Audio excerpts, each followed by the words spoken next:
ముస్తాబాద్ మండల కేంద్రంలోని రాజీవ్ గాంధీ విగ్రహం వద్ద తెలంగాణ రాష్ట్ర ముఖ్యమంత్రి యనుమల రేవంత్ రెడ్డి చిత్రపటానికి కాంగ్రెస్ కార్యకర్తలు పాలాభిషేకం చేశారు.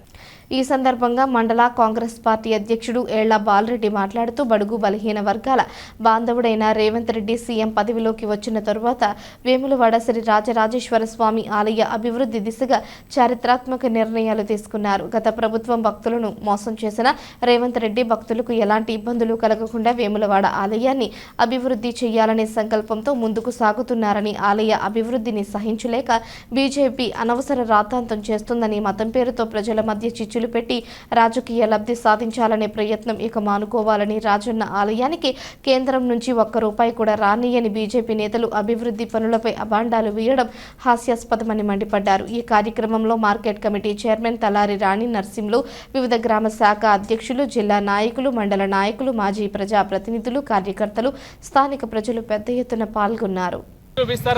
రోడ్లు విస్తరణ చేస్తూ ఉంటే కూడా అడ్డు తగిలేరు.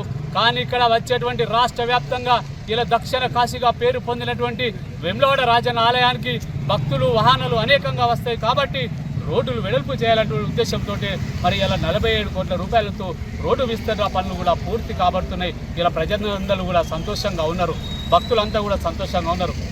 అదేవిధంగా బీఆర్ఎస్కి సంబంధించినటువంటి కొంతమంది నాయకులు వచ్చి గగ్గోలు పెడతా ఉన్నారు.